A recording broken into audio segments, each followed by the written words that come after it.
कभी कभी एक इंसान की एक छोटी सी दया पूरी दुनिया की दिशा बदल देती है। लेकिन क्या हो जब वही इंसान अपनी सबसे बुरी घड़ी में अकेला छोड़ दिया जाए? क्या दया सच में लौट कर आती है, या फिर इस दुनिया में सिर्फ स्वार्थ का राज है?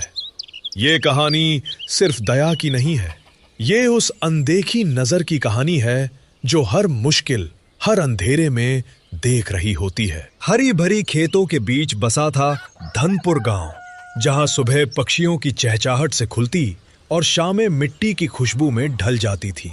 यही गांव दो बिल्कुल अलग स्वभाव वाले भाइयों का घर था। मोहन बड़ा भाई, दिल इतना साफ कि खुद भूखा रहकर दूसरों को खिला दे। सोहन छोटा भाई, दिल तो था लेकिन तिजोरी की तरह बंद। मोहन भाई, बच्चे भूखे हैं, 2 मुट्ठी अनाज मिल जाए तो आज की रात कट जाएगी। अरे रामू, तुम्हें बोलने की क्या जरूरत है, ये लो, और अगर कम पड़े तो फिर आ जाना, खाली हाथ मत लौटना कभी। मोहन का घर कभी बंद नहीं होता था, पर हर दान, हर मदद सोहन की आंखों में सिर्फ एक बात भर देता, मूर्खता। कितनी बार बोला है इसे, सब मुफ्त में बांटता रहेगा, एक दिन खुद भिखारी बन जाएगा। सोहन भाई है, गांव के लोग हैं, मदद तो करनी ही चाहिए। मदद? जब पेट खाली होगा तब ये गांव आएगा क्या खाना लेकर? नहीं ना, बस बातें बड़ी बड़ी। फिर एक दिन आकाश ने जैसे अपने सारे दरवाजे खोल दिए। इतनी तेज बारिश कि पेड़ों की जड़ें कांप उठी। हे भगवान, ये कैसी आफत है। 2 घंटे और ऐसे चले तो खेत जमींदोज हो जाएंगे। अब क्या करें? 3 दिन, फिर 4। बारिश रुकने का नाम ही नहीं ले रही थी। खेतों में खड़ी फसल अब कीचड़ के ढेर जैसी लगने लगी। सब खत्म हो गया भाई लोगों, पूरा अनाज गंदे पानी में सड़ गया। पिछली बार भी नुकसान हुआ था, इस बार तो घर चलाना मुश्किल हो जाएगा। भगवान भी क्या आजमाइश ले रहा है, जिधर देखो पानी ही पानी। गांव वाले जब किसी पर भरोसा नहीं कर पा रहे थे, तब उनकी उम्मीद फिर मोहन से ही थी। और मोहन अपना अनाज बांटता गया। सुनिए, गोदाम में अनाज बहुत कम बचा है, शायद 2 दिन का भी नहीं। रहने दो, कल कोई रास्ता खुद ब खुद निकल आएगा। 8वें दिन मोहन के घर चूल्हा तक ठंडा पड़ गया। बच्चों की आंखें खाली थालियों को देख रही थी। बाबा, आज खाना मिलेगा ना? हाँ बेटा, मिलेगा, तुम बस खेलो, मैं अभी आता हूँ। कहाँ जाएंगे? गांव में किसी के पास कुछ नहीं बचा। जब अपने भी पेट पर पत्थर रखने लगे, तब इंसान उम्मीद वहीं लगाता है, अपने पर।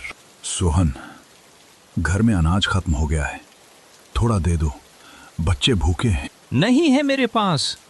सोहन, आपने तो सालों से अनाज बचा कर रखा है, बस 2 दिन का दे दो। तुम्हें किसने कहा था सबको बांटने के लिए? अब भुगतो, मैं अपना अनाज नहीं दूंगा, एक दाना भी नहीं। शब्द कभी कभी चोट नहीं करते, झकझोर देते हैं। मोहन का दिल उसी जगह टूट गया। मोहन एक एक घर जाकर अनाज के लिए भीख मांगता है। भाई, घर में अनाज खत्म हो गया है, थोड़ा दे दो, बच्चे भूखे हैं। क्या करे भाई, हमारा भी बुरा हाल है। अब मत आओ मोहन, खुद का घर संभाल नहीं पा रहे।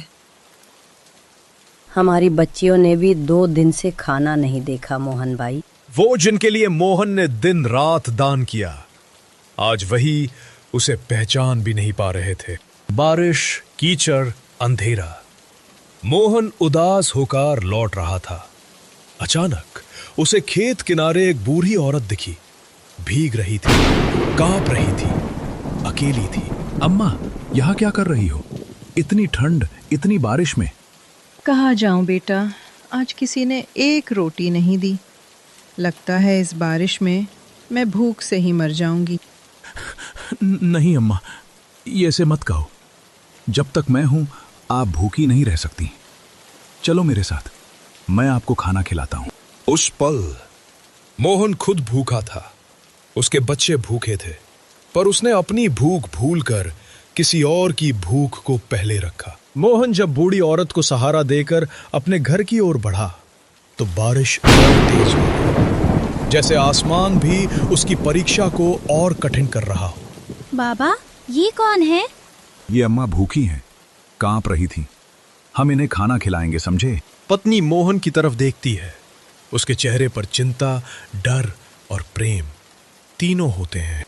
लेकिन हमारे पास तो बस थोड़ी सी खिचड़ी बची है। सुनो भाग्यवान, उसे ही बांट देंगे।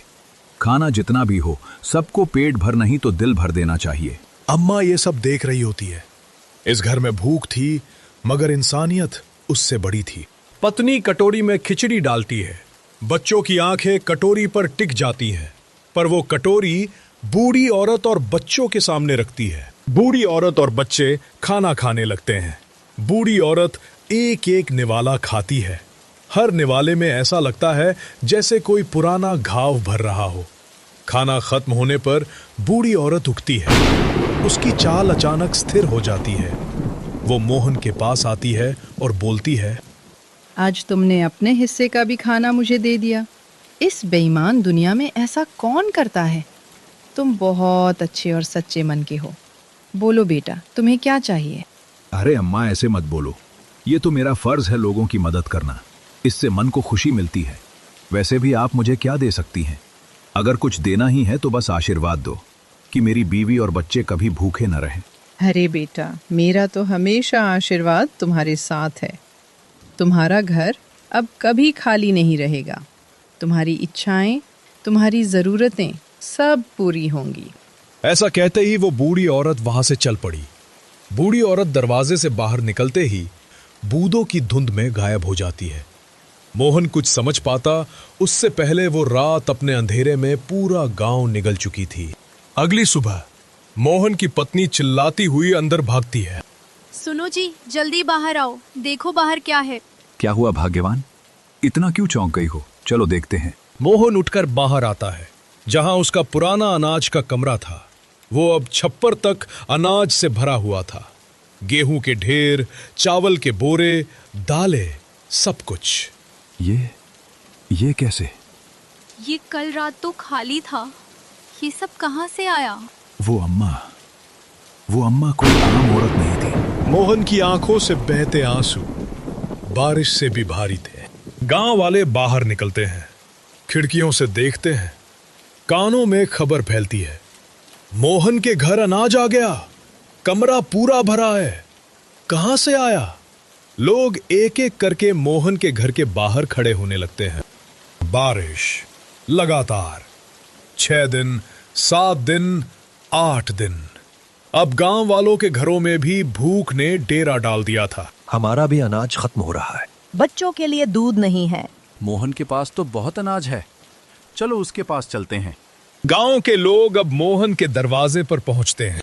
मोहन, उस दिन हमने तुम्हें टाल दिया था। आज हम भी मुश्किल में हैं। हमसे गलती हुई मोहन। तुमने हमेशा मदद की और हमने। मोहन चुपचाप सुनता है। चेहरे पर गुस्सा न बदला, सिर्फ परिपक्वता। मैं किसी से नाराज नहीं हूं, लेकिन मैंने एक बात सीखी है। मदद जरूर करो, पर पहले अपने घर, अपने बच्चों और अपने परिवार को देखो।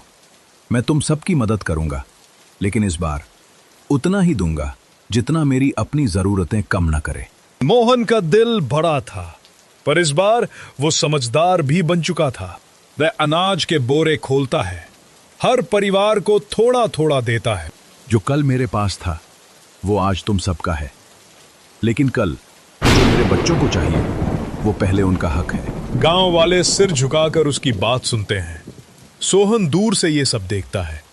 उसके चेहरे पर घबराहट भी है और शर्म भी। सोहन अपने आप से बात करता है, मैंने तो एक दाना भी नहीं दिया था, और आज मोहन के पास पूरा भंडार। ये कैसे हो गया? वो मोहन के पास आता है। भैया, माफ कर दो, मुझसे गलती हुई।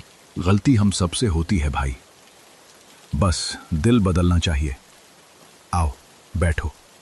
जैसे ही मोहन आखिरी परिवार को अनाज देता है, आकाश से बारिश की आवाज धीमी होने लगती है। चुप। थोड़ी बूंदें फिर रुक जाती हैं। गांव वाले हैरान होकर आसमान की ओर देखते हैं। जैसे आसमान भी इस गांव को दूसरा मौका दे रहा था। मोहन गांव के बीच खड़ा होकर कहता है, दया कभी बेकार नहीं जाती, बस कभी तुरंत नहीं लौटती। और भगवान सीधे सुन तो नहीं पाते, पर किसी न किसी रूप में जरूर जवाब देते हैं, हमेशा। मोहन की दया उसे भूखी रातों से निकालकर एक ऐसे चमत्कार तक ले गई जो उसे खुद भी समझ नहीं आया। आज भी धनपुर के लोग कहते हैं, जब कोई अच्छे दिल से देता है तो दुनिया उसे 10 गुना लौटाती है। ये कहानी दया से नहीं, यकीन से चलती है, और यकीन हमेशा चमत्कार को रास्ता देता है।